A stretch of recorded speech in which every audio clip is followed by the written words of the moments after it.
Good day, ladies and gents. Welcome to our very first episode brought to you by Hello My Crypto. Your hosts today and every other Friday are going to be myself, Yas, and Jerome. We are the founding partners of a brand new platform called HelloMyCrypto.com. Basically, we're going to be sharing some charting and some technical analysis today. And we will do a separate video explaining what our platform is about. And just to give a quick background where it started, it was basically when, during this lovely crisis and lockdown and all of that stuff, everyone was asking about how to get into the world of crypto. And you start teaching one or two people, and then eventually you're like, hold on. I remember how hectic it was when, we started. Therefore, it made sense to put together a platform where you've got everything, where we filter everything for you guys. There it is up there, hellomycrypto.com. Here's the homepage. You can have a look for yourselves. Watch the intro of it, really, really cool. And of course, we just got the basics. We show what is crypto, how to get started in crypto, some platforms, some learning, who to follow, and the influences in the world of this many influences in this crypto world. And that's basically it. Just before I forget, don't forget to follow our social media handles. We're on Twitter, TikTok videos. We're going to be starting soon. Facebook, we got a group as well as a page. And Jerome is very heavy into research analysis and shares a lot of very interesting content constantly. So make sure that you follow our different social media platforms just to stay up to date with that content. Right, Jay, do you want to take it away? I'm gonna stop sharing my screen, and you can go ahead, and we can start with the charts. This dump that we had actually took a lot of people by surprise. Because of several news. I mean, you can always find a whole lot of different excuses for it. But we were all looking at that ascending triangle, right? That was all over the social media. And we were expecting the move to push higher. Sure. What happened, we actually landed up creating a descending triangle. I will say that 33,800, which is something that I put on Twitter, it's the level to watch. Okay. Now, a little while back, I had a theory that the day we're going to be reaching a all-time high on Ethereum, I believe that this is going to be the sign that it's going to be the actual pullback. Yeah, Jay. I mean, the fact that you bring that up. I mean, so guys. Jerome and I were discussing. It's very strange how Ethereum suddenly controlling the market. So there is the gap between 23 and 25. We all thought, which makes sense, that we're going to go and fill up the gap at 40,500. Yeah. So I believe now, and that's what we tweeted not long ago, that we're most probably going to be playing ping pong between the two. The big question mark is, are we going to go and fill up the 40K first or the 23, 25K? If you look at the 21 EMA on a daily, we break it. Not good. If you look at the 21 EMA weekly, it gives you right over here, it gives you your target. Look, there's absolutely no doubt that we super extended and overbought on almost all the time frames, pretty much across the board. And I mean, BTC dominance has dropped dramatically, which is a very good sign for the alts, by the way, which is why we're seeing a lot of green in the alts move to the upside. I mean, it looks like there's a bit of recovery happening. That is a very good point. I mean, you look at a very strong coin, which is XT and AAVA. I mean, AAVA today, when you look at that chart on the weekly, it's a scary chart.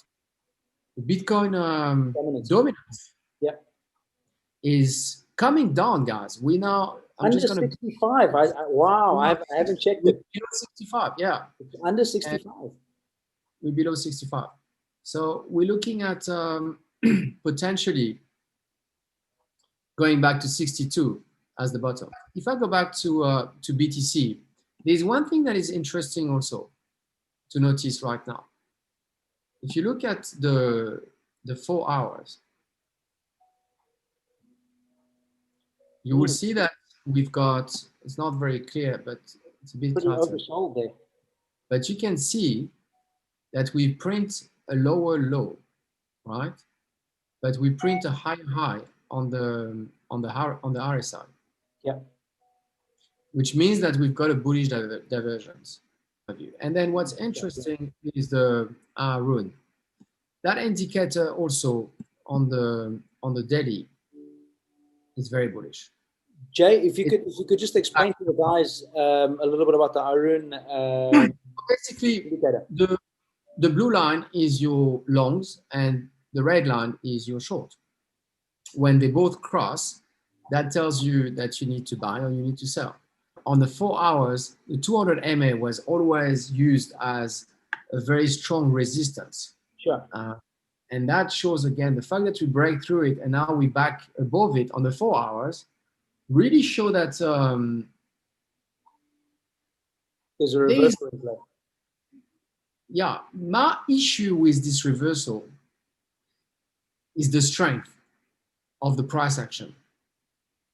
It's not, if you look at the way we reverse. The momentum, yeah.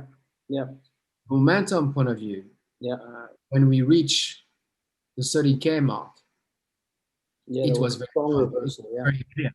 Obviously, we retest the support that we break straight up in the first place, and then from there we push up to 37.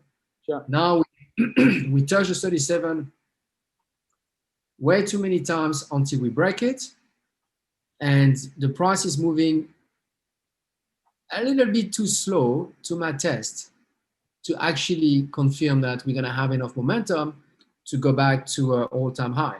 So I will watch that 33,850, which is flush with the 38 fib, very, very, very carefully. Now, on the 12 hours, if you look at that, we've got those little blue dots. That means that is bullish. Yeah, it is over. Yeah, it's oversold. We can have all the indicators in the world, and all the TA that can be as spot on as possible, but the institution is really who controls the money, and I mean, the majority of the time when the market is expecting a certain level to happen, normally the contrary happens, and that's because of institutions. Personally, I'm bearish. Just to clarify that when we talk about bearish move, we're talking about short to medium term for those who are not interested in intraday trading or trying to catch short-term profits. If you're still aiming for that 100K Bitcoin or 300 or whatever the crazy predictions are, then this doesn't really apply to you. Just nice knowledge for you to know where the market is going intra.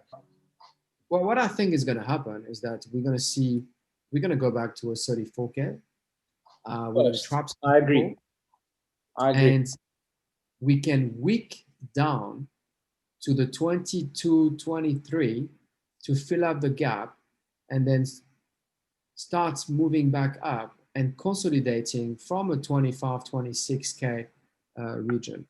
Now, the bottom of the Ishimoku cloud, again, look at the confluence on the fib, confluence on the obvious resistance support level. The whole question here is on the 4 hours again. Are we going to manage to break through that resistance, which is the bottom of the cloud, and get back into the cloud, consolidate inside the cloud, and then break through? Anything below the 4 hours time frame, it's just noise. From a trading point of view, what's interesting to do is to look at your 15 minutes when you're about to sell or to buy. That helps you to get a more accurate sell point. Yeah, 100%. But otherwise, I strongly suggest that you look at the 4 hours and up. I mean, the view of the market is clearly bearish. As I said, if we break 34K, it will be a very big achievement. And it will be a sign of that we're turning around. If we break 37K, then we're definitely gonna go higher. Yeah, that's the bearish scenario.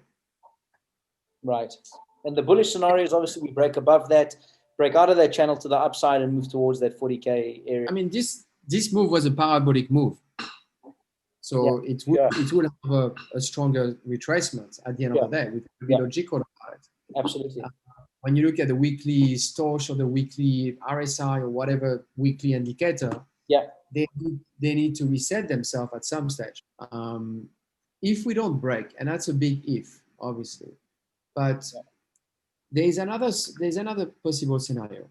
If we close above the 34K and we start consolidating in that range, like we did over here, very bullish, and we consolidate between 34 and 36K, then it's extremely bullish. As long as we get out of this channel, as long as we are in that descending channel, it can take us very far down.